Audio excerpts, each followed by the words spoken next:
La genética de Piaget, el aprendizaje y la inteligencia del desarrollo. Bueno, Piaget habla que el sujeto necesita tener un esquema, una estructura, una organización, una adaptación, una asimilación, acomodación y equilibrio. Vamos a dar un ejemplo de cómo una persona puede incorporar el conocimiento con estos ítems, basado en nosotros que estudiamos Piaget. Para nosotros, Piaget está basado en un esquema y una estructura que se trata de, por ejemplo, el conocimiento que tenemos que tener nosotros de la estructura genética de Piaget. Sería el esquema y la estructura. Es cómo organizamos nosotros ese contenido, ese conocimiento, a través de fotocopias, libros, videos que nosotros podemos llegar a ver para poder adquirir ese conocimiento. ¿Qué hacemos con ese conocimiento? Lo adaptamos, tratamos de adaptarlo, de incorporarlo a nuestra psique. La adaptación es un sistema que va basado en la asimilación y la acomodación. Es como nosotros asimilamos ese contenido, cómo lo vamos a interpretar, cómo lo vamos a leer, si vamos a hacer resumen. Después es cómo lo acomodamos, cómo lo incorporamos adentro nuestro para poder aprenderlo y lograr un equilibrio. Esto es como un ciclo. Después de que nosotros podamos aprender qué es lo que es la estructura genética de Piaget, vamos a comenzar de nuevo. La próxima vez que nosotros tengamos que saber o ver o estudiar la estructura genética de Piaget, lo vamos a ver de una manera distinta. ¿Por qué? Porque ya tenemos un conocimiento que asimilamos, que acomodamos y que logramos el equilibrio.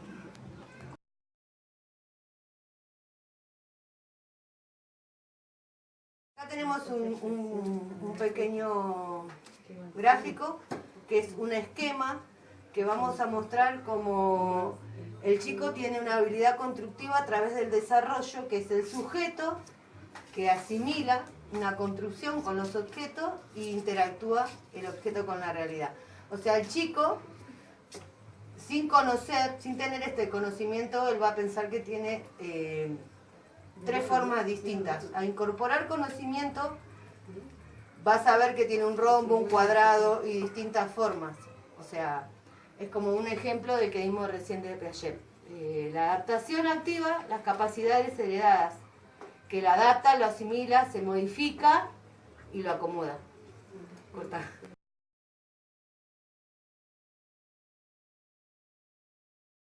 Ahora vamos a hablar de los procesos que vienen dando los estadios según Piaget. Los progresos de las estructuras intelectuales tienen un orden secuencial que él denomina estadios. ¿Qué podemos decir? Que explica los mecanismos que posibilita que el niño pueda obtener un puñado de reflejos para construir una estructura cada vez más complejas, capaz de razonar y, en términos más abstractos, de elaborar hipótesis. Bueno, el orden de estos estadios es constante, funciona con ciertas leyes conservando sus propiedades. El pensamiento sensorial, el sensoriomotriz, que puede ser más o menos estimados en edades de 0 a 2 años, en ellas podemos ver los ejes de la acción, ¿sí?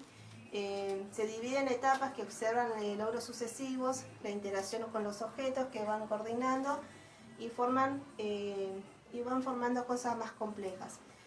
Orientan sus acciones, es decir, ya pueden mover sus manos para alcanzar determinado objeto y empieza la aparición de imágenes mentales que puede representar simbólicamente.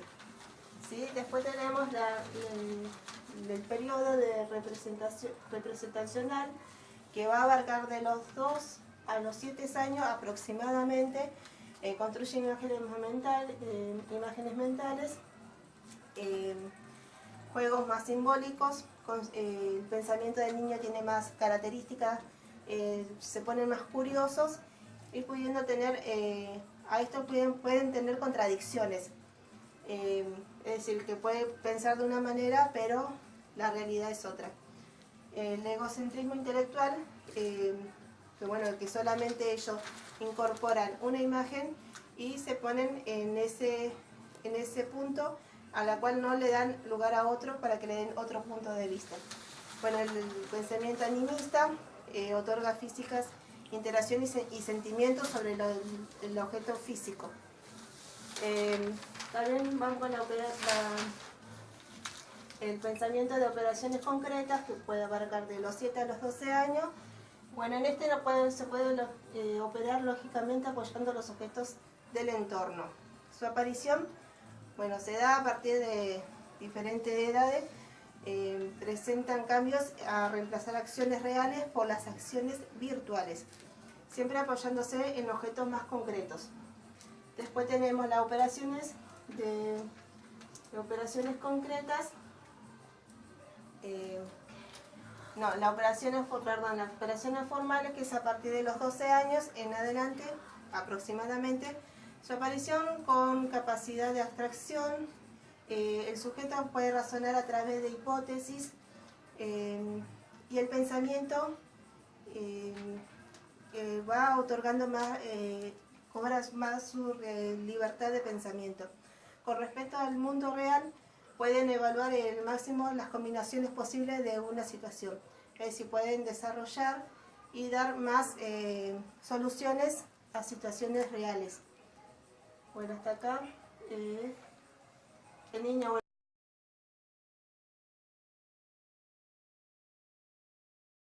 Bueno, los mecanismos de desarrollo. La noción del estadio implica el análisis transversal, el desarrollo que permite identificar la estructura mental. Trata de entender el mecanismo de ese desarrollo. Piaget considera que aún estamos en los comienzos y solo contamos con hipótesis provisorias, pero que aún no se han construido teorías explicativas suficientemente integrativas que articulen y armonicen el crecimiento orgánico y el desarrollo mental. Bueno, esta se divide en 4 factores. Empezamos con el factor biológico, que es el crecimiento orgánico y la maduración. Son factores explicativos de un gran número de conductas elementales. Las organizaciones del pensamiento, las conductas complejas requieren un mínimo de interacción en el medio de ciertas experiencias. Los factores de equilibrio de las acciones es el desarrollo en función de una serie de actividades, ejercicio, experiencia y de acción del individuo sobre el medio, que está organizado en forma de intercambio más autorreguladas. Los factores de la coordinación interindividual es la interacción y transmisiones sociales espontáneas que intervienen en el proceso de socialización de los niños, en la que pueden abarcar las operaciones mentales. Los factores de transmisión educativa y cultural está dada en las prácticas educativas de las comunidades que varían en una sociedad a otra y pueden ofrecer presiones sobre las particularidades de los contenidos de las conceptualizaciones de los individuos. Bueno, los 4 factores del desarrollo que hemos comentado brevemente son solidarios del desarrollo de la afectividad y la motivación. Para Piaget, la afectividad es la dimensión energética de todo comportamiento, pues no existe ninguna conducta humana, por intelectual que ella sea, y no explica factores afectivos. Pero inversamente, no existe ningún comportamiento afectivo sin la intervención de los procesos cognitivos. Los 2 aspectos del comportamiento, el afectivo y el cognitivo, son irreductibles el uno al otro, pero su irreductibilidad no quiere decir que no tenga un desarrollo funcional paralelo. Y en el terreno específico de las estructuras intelectuales, el factor se considera estructurante de ese desarrollo es la autorregulación o equilibración que constituye de este modo el proceso formado de las estructuras.